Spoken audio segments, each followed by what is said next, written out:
Oi, oi, seja bem-vindo ou bem-vinda a mais um vídeo. Se você não me conhece, eu me chamo Lucas e hoje é um vídeo bem legal, então convido para você assistir até o final do vídeo porque tem bastante coisa top. Vou mostrar para vocês eu fazendo uma massa para um bolo de 3 kg retangular que muita gente pede. Vou ensinar você a fazer um recheio de prestígio maravilhoso, super gostoso e super econômico. E também vou mostrar um bolo depois de decorado como que ficou com um resultado super legal. Então convido você para ficar até o final, já deixa o like, se inscreve no canal por favor para ajudar a gente a chegar em 30 mil, se inscreve, deixa o like, compartilha, então desculpa a enrolação e bora pro vídeo. Aqui ó pessoal, nós vamos iniciar batendo uma massa de bolo e aqui o bolo que eu tenho para fazer hoje é um bolo de 3 quilos. Se vocês me conhecem, aquela receita que eu já passei no canal para vocês rende 2 kg de bolo. Então, já que eu quero fazer uma quantidade aí de uma receita e meia no caso, eu vou estar utilizando 6 ovos. Ó, já tem 6 ovos aqui, ovos médios, né? Médios para grande. E agora o que eu vou adicionar aqui junto a esses ovos? Eu vou colocar aqui 300 gramas de açúcar, 150 gramas de água. Vou dar uma misturadinha, assim, sem ser na batedeira mesmo, na mão, só para quebrar as gemas do ovo.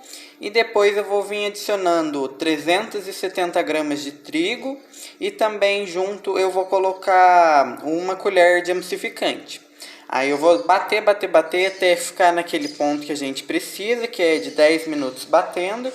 E depois eu venho colocando uma colher de fermento. Porém, gente, lembrando que essa massa aqui que eu vou fazer é uma massa de chocolate. Então, vou adicionar junto a ela aqui mais 90 gramas de chocolate em pó. Então, vamos lá. Expliquei para vocês como que era pra gente fazer, agora eu vou ensinar na prática. O ovo já está ali dentro da batedeira, eu coloquei os 6 ovos como eu mostrei para vocês. E agora eu vou colocar 150 gramas de água. Gente, vocês viram que foi 145 gramas porque não precisa ser 100% exato, entendeu? Mas tem que ser proporcional aí, você pode passar no máximo umas 5 gramas. Aí, gente, 300 gramas de açúcar a 310. E agora vocês podem dar uma reparada que eu misturo a água, o ovo e a açúcar. Por que eu faço isso? É muito importante a gente fazer isso para que ele fique homogeneizado, para quando for bater na batedeira não tenha perigo de não dissolver direito o ovo e tudo mais, e acabar ficando com resquício de ovo e podendo dar cheiro de ovo no bolo. Então eu já dei uma misturadinha e agora eu vou vir adicionando o trigo. Vocês podem reparar tudo que está ali na balança, o peso, e eu vou utilizar 375 gramas para esse bolo, combinado? Aí eu vou colocar a farinha, e se vocês fossem fazer a massa branca, aí vocês não colocariam o chocolate em pó. A única diferença que vocês iriam fazer é que depois que você já tivesse batido, que vocês vão ver na frente, mais pra frente do vídeo que eu vou colocar o fermento, aí você colocaria junto essência de baunilha para ficar mais gostoso e não ter perigo de ficar cheirando ovo. Porém, já que é massa de chocolate, eu não coloco essência de baunilha porque não tem necessidade, combinado? Então, como eu falei, eu coloquei as 90 gramas aí de chocolate em pó também. E agora eu vou dar uma misturadinha até dar uma leve homogeneizada. Eu misturo na mão mesmo, gente. Isso é coisa bem rápida, só pra gente misturar. Não pode bater muito na batedeira, porque senão vai desenvolver o glúten do bolo. A gente vai bater bastante depois, porque a gente coloca o emulsificante. E o emulsificante permite que a gente bata por bastante tempo o trigo, combinado? Aí agora chegou nesse ponto, eu vou deixar ali, vou tarar até para vocês verem e eu vou colocar o emulsificante. Como eu já falei para vocês, o emulsificante é 10 gramas por receita. Então aí já que eu estou fazendo no caso 3 receitas, né, ou uma receita e meia daquela de 4 ovos, então vou usar 30 gramas de emulsificante. Aí eu vou colocar o emulsificante e depois eu vou bater na batedeira. Não gravei batendo todo o tempo na batedeira para não ficar um vídeo muito grande e não estender muito. Mas vou mostrar para vocês na prática mesmo. Aí agora eu vou vir colocando o emulsificante e mais uma coisa sobre essa massa. Eu estou fazendo ela numa forma que, se eu não me engano, ela tem 30 centímetros por 21, alguma coisa assim, e uns 10 de altura. Porém, vocês podem fazer em uma forma redonda Aí se você for fazer na redonda, você faz numa 25 por 10 de altura. Ou se você quiser fazer, dá pra fazer numa de 30. Só que aí ela vai ficar com 6 de altura, fica um bolo mais baixinho. Aí a gente vai batendo aí. Pode tacar a velocidade máxima mesmo na batedeira, não tem perigo. Vocês podem reparar que eu dei uma batidinha na velocidade máxima e agora eu vou dando uma misturadinha. Eu gosto de fazer isso porque a nossa batedeira convencional, dessas planetárias ou até a de mão, não bate tão certinho. Então eu gosto de dar uma paradinha, uma raspadinha e voltar a bater. E gente, mais uma coisa também. Muita gente me pergunta se pode fazer essa massa na batedeira de mão. Pode sim, que não tem problema nenhum. Aí eu bati os 10 minutos, como eu falei pra vocês, e olha como que fica. Aqui, ó, gente, eu coloquei assim só pra vocês conseguirem visualizar. Mas, já que aquela receita que eu ensinei pra vocês é de 4 ovos, ela vai 2 medidas daquela de fermento que eu passei pra vocês. Aí aqui, já que é uma receita e meia, vai 3. Então, uma colherzinha, 2, 3, para vocês entenderem. E aqui eu não sei se vocês vão conseguir ver direito, mas tem um fiozinho de óleo. Então agora eu vou bater só pra gente misturar e já vou colocar na forma.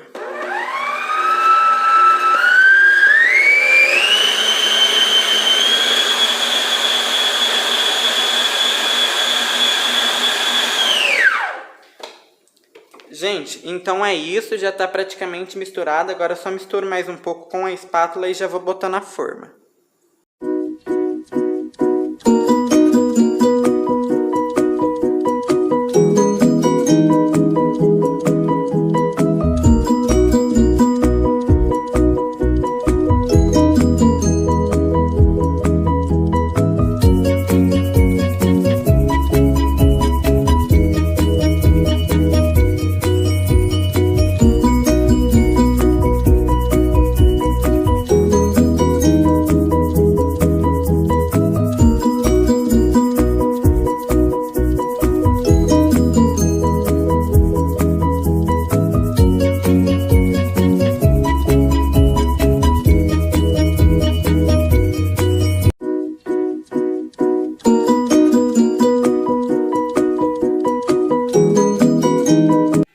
Gente, agora eu vou fazer o recheio daquele bolo que eu mostrei batendo a massa para vocês.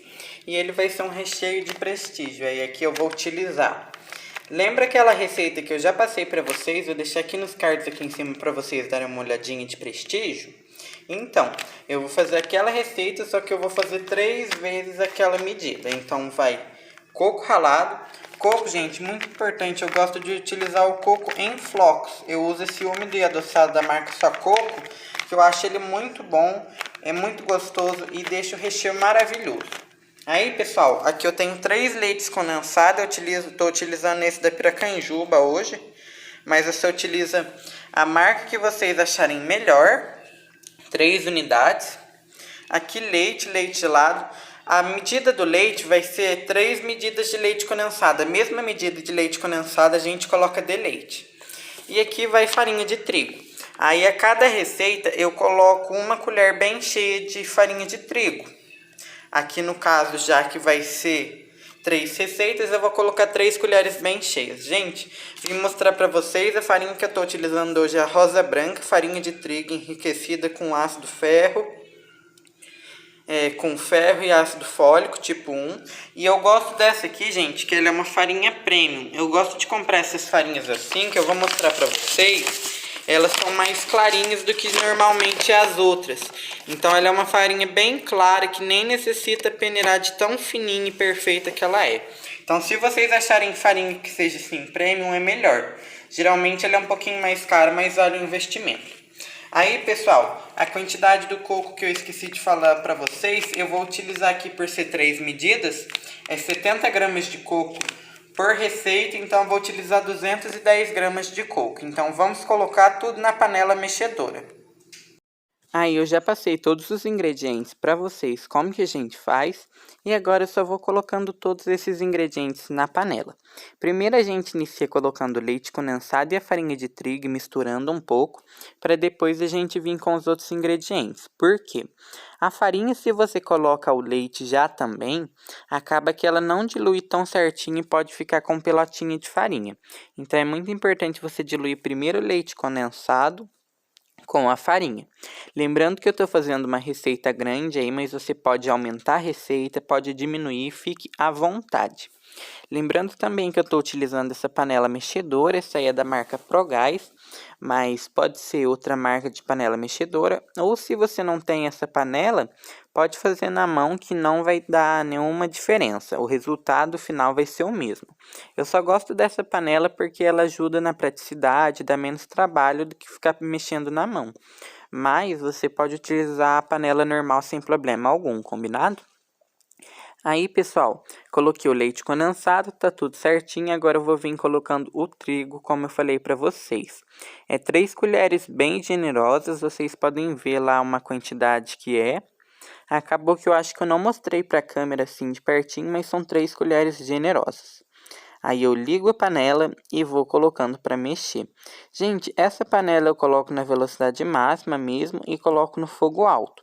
Porém, se você for fazer esse recheio em casa, indico que você faça no fogo médio para não ter perigo de grudar no fundo e não ter nenhum problema. Então, como eu falei, a medida do leite é a mesma medida do leite condensado. Então, vou colocar 3 medidas dessa de leite, combinado?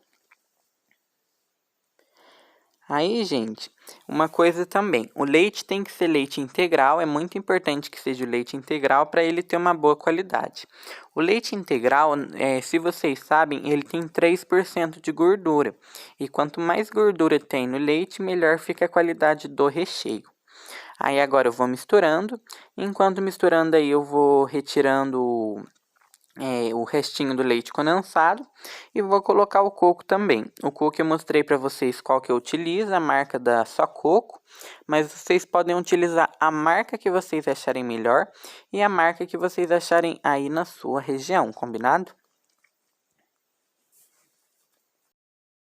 Aí, gente, eu optei em não cortar o vídeo, mesmo ficando um vídeo maiorzinho, mas eu deixei misturando aí em tempo real mesmo, para vocês poderem ver que dá certo, que não tem problema algum. Aí, gente, agora eu vou vir adicionando coco ralado. O coco que eu estou utilizando, como eu falei, é o coco em flocos, mas vocês podem utilizar o fininho também. Eu só utilizo esse porque eu gosto que depois de pronto fique com uns pedacinhos maiores de coco, então fica mais gostoso na minha opinião. Mas você faz com o que você achar melhor e fica mais confortável. Então, gente, para não ficar um vídeo muito grande, muito extenso, eu acabei fazendo um corte aí no vídeo, mas só para vocês poderem ver como que é o ponto desse recheio. Ele fica um recheio bem consistente mesmo. Você pode cozinhar ele bem para que não tenha perigo de ficar mole e ele vai ficar com uma textura bem legal. Não ao mesmo tempo que ele é um recheio firme, ele não é um recheio duro. Então ele é firme, porém ele é muito cremoso. Não é aquele recheio que você faz, que geralmente o pessoal que faz recheio com amido de milho, que fica até em ponto de corte, assim, fica meio ruim, não fica tão legal, entendeu? Então, ele é um recheio bem cremoso, porém fica muito top, entendeu? Aí, gente, agora mais uma coisa também. Eu aproveitando em falando de amido de milho, as pessoas vão me perguntar se eu posso substituir a farinha de trigo pelo amido de milho. Poder pode, gente, mas eu não indico. Por quê? O amido de milho ele é um espessante gelatinoso, então o resultado final vai ficar muito diferente, não fica com um aspecto muito legal o recheio, então eu não indico. Então eu indico vocês utilizem o trigo mesmo. Aí agora vocês podem ver que eu vou pegar o recheio e vou mostrar para vocês como que chegou no ponto. Aí o meu recheio já tá no ponto. Vocês podem ver que ele cai assim em blocos. É muito importante que caia assim, ó. Ele não pode cair fazendo um fio, como se tivesse líquido. Ele tem que cair em pedacinho. Então é isso, gente. Aqui, ó, pessoal. Aí aquele bolo que eu mostrei pra vocês, ensinei batendo a massa. Aí ele já tá assadinho. Ele demora um pouquinho mais para assar porque é o fato de ser um bolo mais alto, né? Então ele acaba demorando mais um pouco. Mas vai muito de forno para forno, aí vai muito de forno. Então você vê aí até ele ficar bem assadinho e bem firminho no meio. Olhem para vocês verem que ele não chegou a dar os 10 de altura. Se você coloca mais emulsificante, ele chega aos 10 de altura. Porém, o que acontece?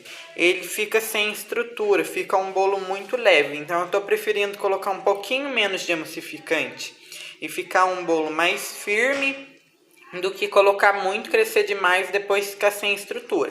Mas aqui, ó, vocês podem notar que tá faltando, tipo, não é nem 2 dedinhos, é um dedinho e meio que depois que a gente recheia e coloca o chantilly vai dar os 10 de altura. Então olhem pra vocês verem que legal que ficou.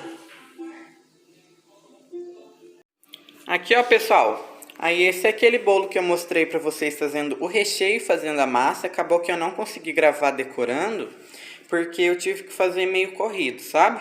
Mas aí aqui eu fiz um acabamento aqui com aquela espátula de textura para fazer o riscadinho em cima. Aqui eu utilizei o bico M da Wilton, eu fiz um movimento torcidinho, né? Que é como se fosse um ir para fora, um ir para dentro, em volta do bolo. Aqui eu fiz um acabamento com o bico 112 da Wilton, que é um bico folha. E aqui eu fiz umas pitangas com o bico M. Então esse é o bolo, ficou um bolo simples, mas que ficou muito bonito. Então deixe aí nos comentários uma nota de 0 a 10 para esse bolo, combinado? Então é isso. Então, pessoal, o vídeo de hoje foi isso. Eu espero que vocês tenham gostado. Fiz o vídeo com muito carinho. Muito obrigado mesmo a todos vocês que assistiram, que compartilharam, você que chegou até aqui. Então até o próximo vídeo. Fique com Deus e tchau, tchau!